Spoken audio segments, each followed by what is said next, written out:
Among the many gathered for this latest peacekeeping initiative, the human delegation was notably small. Earth's contribution to galactic affairs had often been dismissed as insignificant.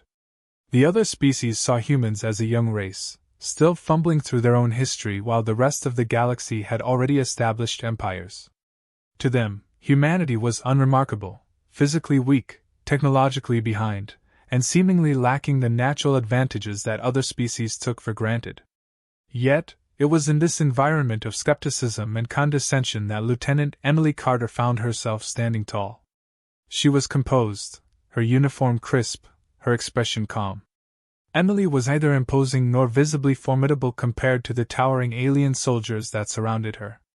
Where the Kroth were known for their brute strength and thick, armored exoskeletons, and the Vroxy for their speed and agility with their multiple limbs, Emily appeared to be the weakest among them.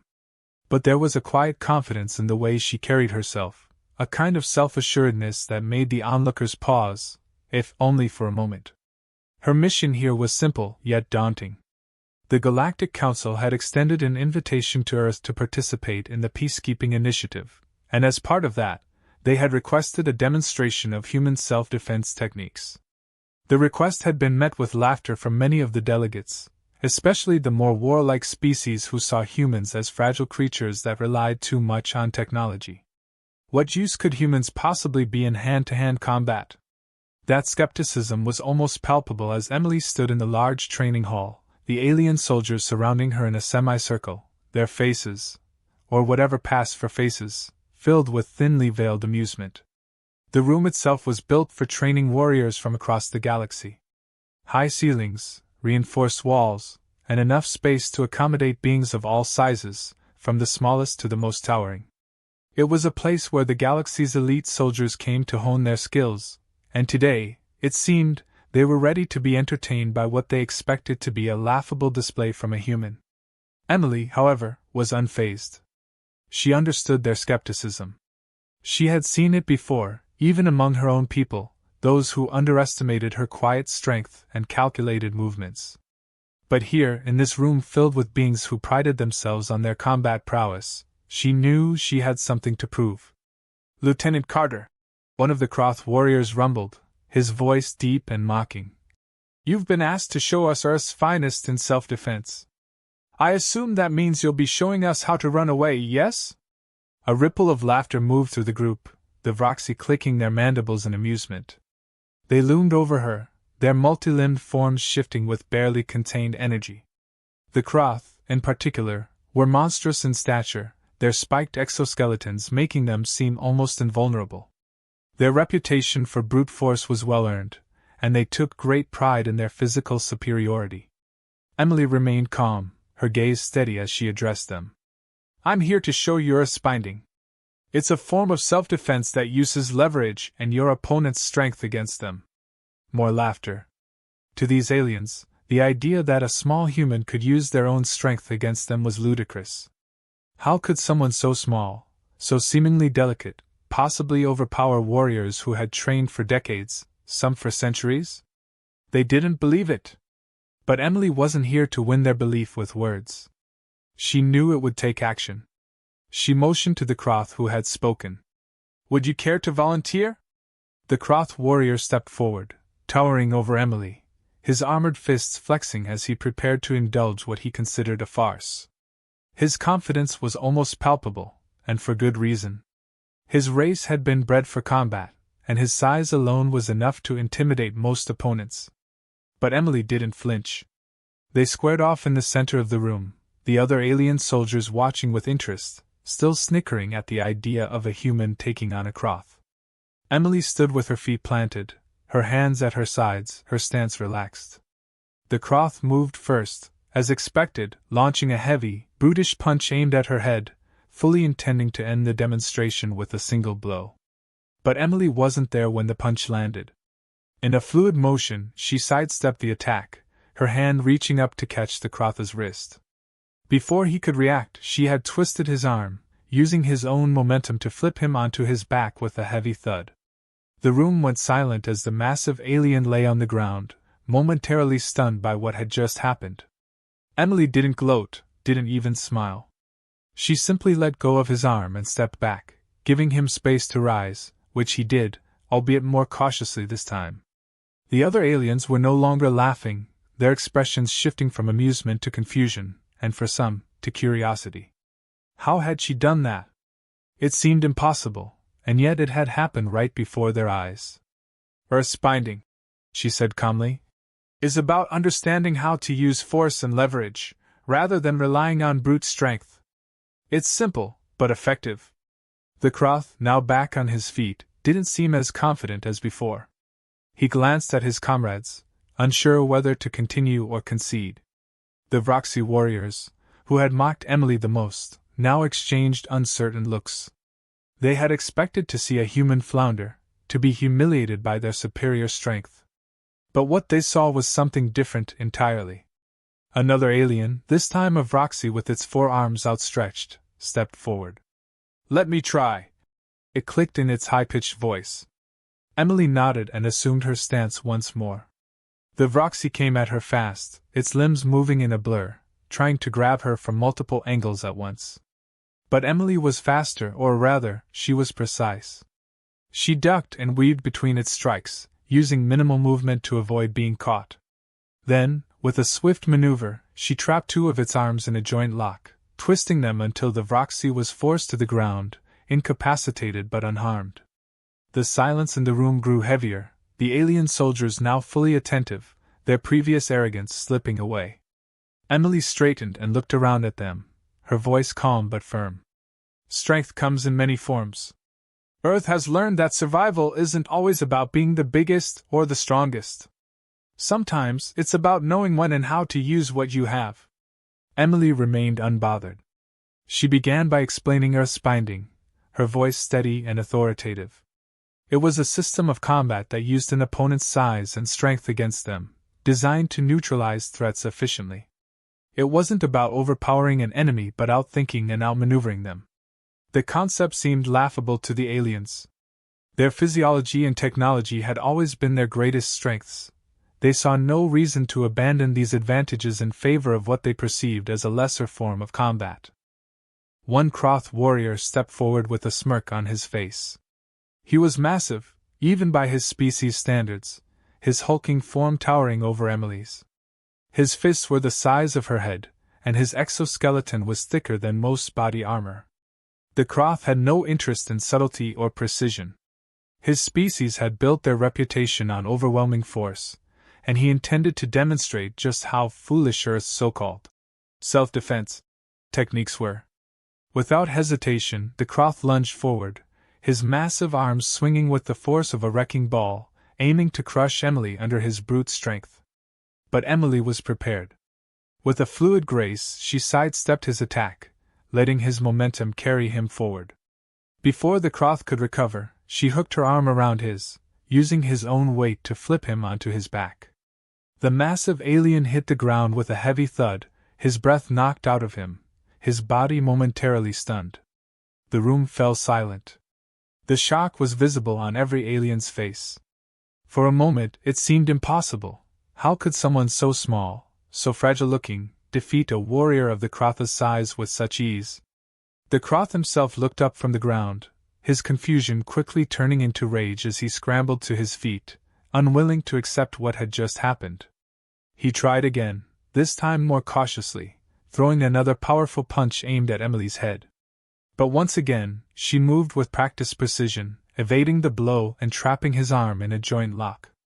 In a matter of seconds she had him pinned to the ground, his massive form completely immobilized by her smaller frame. This time, the Kroth didn't attempt to rise. He knew he had been beaten. The murmurs started to spread through the crowd of alien soldiers. Some still clung to the belief that it had been a fluke, that the Kroth had simply underestimated the human. But others were no longer so sure. They had witnessed something they couldn't quite explain. Emily's movements were too precise, too calculated. She hadn't overpowered the Kroth, she had simply made him defeat himself. A Vroxy soldier stepped forward next. Unlike the Kroth, the Vroxy were known for their speed and agility. Their long, slender limbs and multi-jointed bodies made them difficult opponents in hand-to-hand combat, as they could strike from unpredictable angles and move with blinding speed. This Vroxy warrior clicked his mandibles in challenge, clearly intent on proving that the human's victory had been nothing more than luck. Emily nodded, her stance relaxed but alert. The Vroxy wasted no time, darting toward her with incredible speed, his arms and legs a blur as he attacked from multiple angles at once. But Emily had been trained to deal with all types of opponents, and she quickly adapted to the Vroxy's unconventional fighting style. As his limbs lashed out at her, she blocked and parried with smooth, minimal movements, never overcommitting to any one action. Then, in a moment of perfect timing, she caught two of his arms in a lock, using her body as leverage to twist them into submission. The Vroxy screeched in surprise as he found himself trapped, his superior speed rendered useless by Emily's technique. With a final twist, she brought him to the ground, pinning him just as effortlessly as she had the Croth. The gasps from the crowd grew louder. They had expected the Vroxy's speed to overwhelm her, but once again, she had proven them wrong. More challengers stepped up, each with a different approach, each confident that their unique strengths would be enough to defeat the human. A towering Osnian with hardened exoskeleton armor tried to crush her with sheer weight, but Emily used his own mass against him, toppling him with a well-placed sweep and joint lock. A Slarax, known for their ability to strike with lightning-fast tentacles, found himself tangled in his own limbs after Emily deftly maneuvered around his strikes. One by one, each alien who stepped forward was neutralized. Emily's movements were efficient, almost surgical, as she adapted her techniques to each opponent's strengths and weaknesses. It was clear that Earth's binding wasn't just a method of defense, it was a philosophy of combat, one that prioritized precision, control, and adaptability over raw power. As the last challenger fell, a hush settled over the room. The disbelief that had once filled the air was now replaced with something else, respect, and perhaps even a hint of fear. The aliens who had scoffed at the idea of human combat skills were now forced to confront the reality that they had underestimated Earth's warriors. Emily stood in the center of the room, her breathing steady, her expression unchanged. She had expected this outcome, but she knew that earning their respect wasn't the same as changing their minds. There were still those who would refuse to believe that a human could be their equal in combat, let alone superior. But the demonstration had served its purpose. She had shown them that strength wasn't just about physical size or technological superiority. It was about understanding how to use what you had to its fullest potential. Some of the alien soldiers exchanged glances, unsure of what to make of what they had just witnessed. For those who had believed that advanced weaponry and brute strength were the only paths to victory, Emily's performance was a wake-up call. Earth's binding had proven itself to be more than just a novelty. It was a formidable combat system that could turn the tide in any confrontation. Among the most disgruntled were a small group of elite soldiers who prided themselves on their physical dominance and military prowess. The Croth warrior, who had been thrown to the ground twice by Emily, was fuming. His pride had taken a serious hit, and it wasn't something he could shake off. Beside him, a few other soldiers, similarly embarrassed by their defeats, grumbled in low tones. They couldn't accept that a human, a species they had considered inferior, had bested them so easily. And worse, she had done so without breaking a sweat. It didn't take long for the idea of an ambush to form. Their defeat had occurred under the structured rules of a demonstration, in front of the council and their peers. But outside the confines of that space, without the eyes of the council on them, things could be different. They believed that once they caught Emily off guard, away from the formalities of the sparring match, their sheer numbers and overwhelming strength would finally give them the upper hand. The plan was simple: corner her when she least expected it. With the element of surprise and superior force, they were confident they could subdue her, putting an end to the shame that had been heaped on them. They whispered amongst themselves, plotting in the shadows, their anger festering into a desire for revenge. Emily, however, was not unaware of the growing hostility. While she remained calm and composed, her instincts were sharp. She had seen the way the soldiers had reacted after the demonstration, the bitterness in their eyes, and the way they had lingered after the session ended. She knew what pride could do to a warrior's mind, how it could twist defeat into something far more dangerous. She didn't have to be told that they were planning something. It was only a matter of when. The ambush came sooner than expected. As Emily made her way through one of the station's quieter corridors, she sensed the presence of others before she even saw them. The corridor was dimly lit, the hum of the station's systems the only sound echoing off the metallic walls. She could feel the tension in the air, the kind that always came before a confrontation. Her muscles tensed, her senses sharpened. And then they appeared. The Kroth warrior led the charge, flanked by 2 Vroxy soldiers and a towering Osnian, all of them moving with a determination that made their intentions clear. They spread out, blocking the narrow corridor, cutting off any escape. Their eyes gleamed with malice, their bodies coiled with anticipation. There was no hesitation in their movements. This wasn't a test, and there were no rules here. They were out for blood, or at the very least, to reclaim their bruised pride by any means necessary. Without a word they attacked, believing that their numbers and the suddenness of the ambush would overwhelm Emily. The Kroth was the first to strike, his massive arms swinging toward her with brute force, aiming to crush her in a single blow. But Emily was ready. She stepped aside with the same calm precision she had shown in the training hall, letting the Kroth's momentum carry him past her.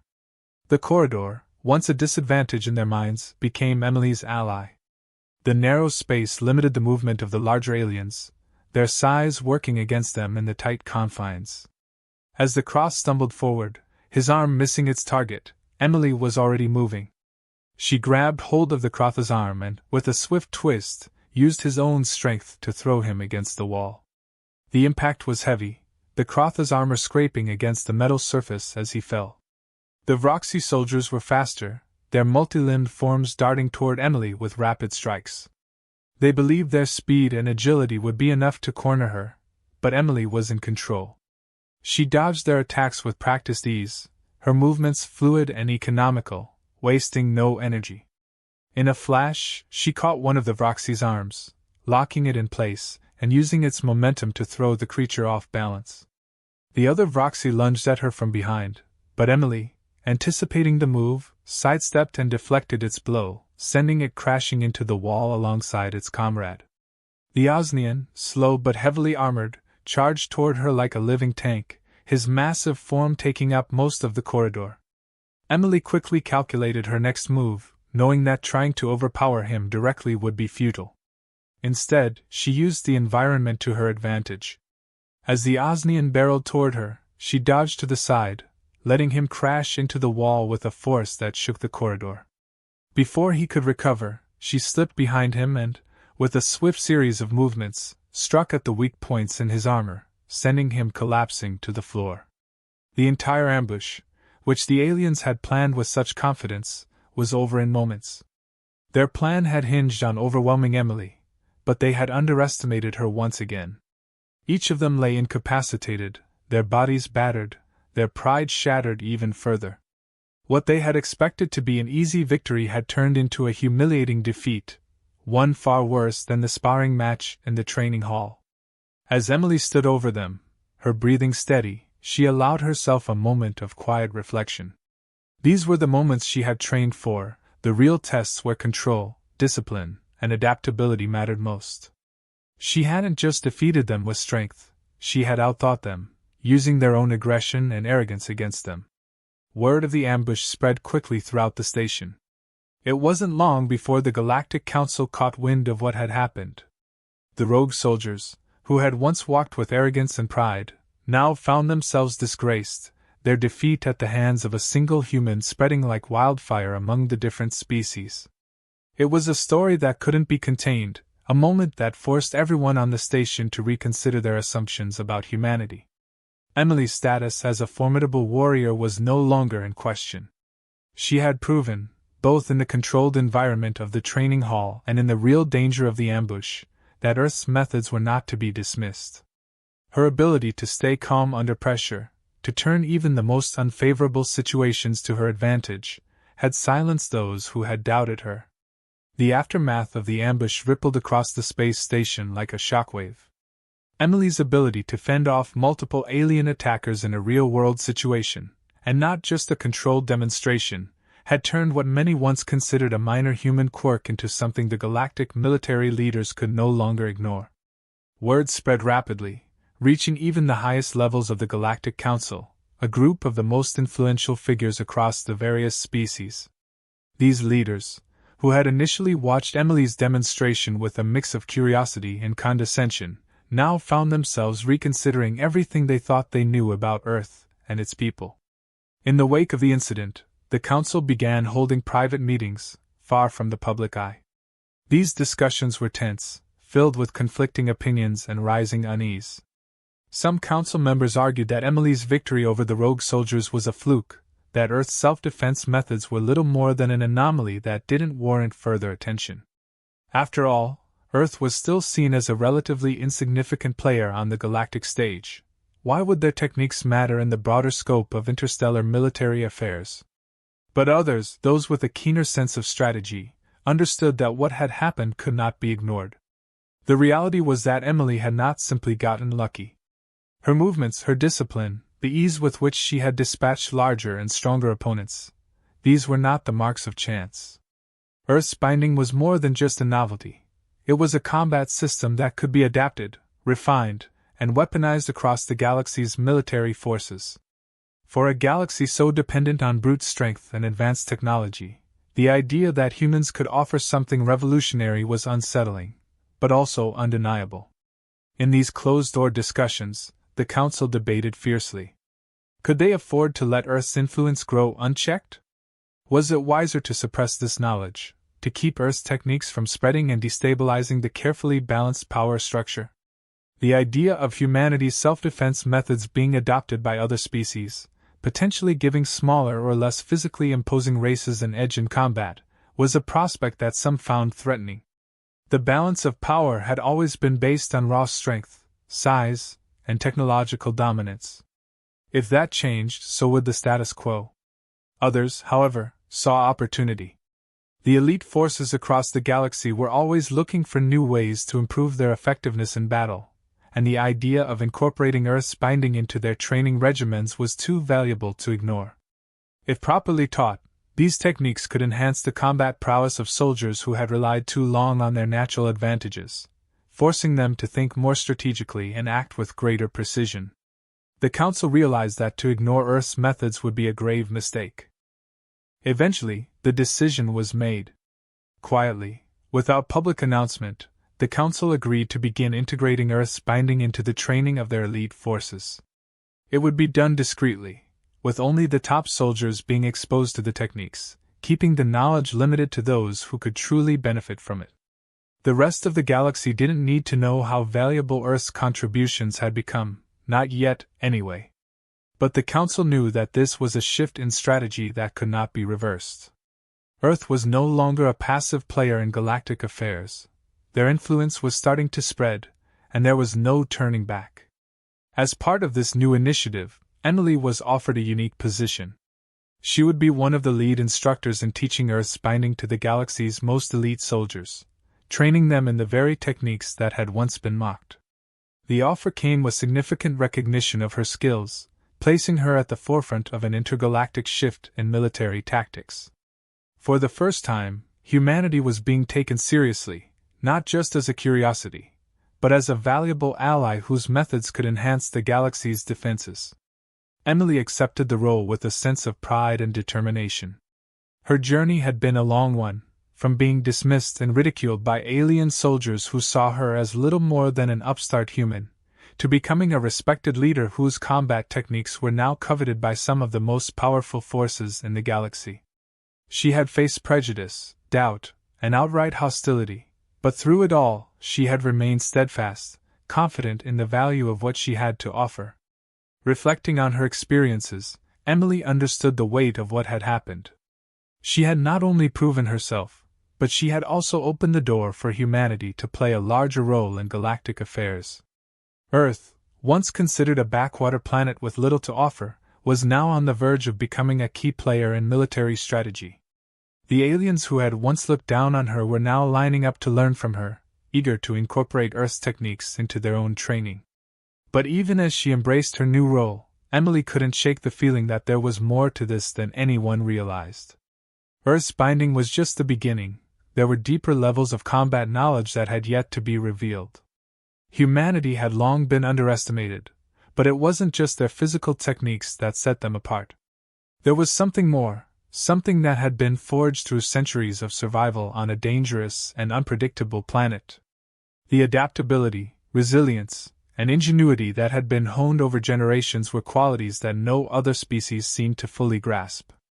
Emily knew that what she had demonstrated was only a fraction of what humans were capable of.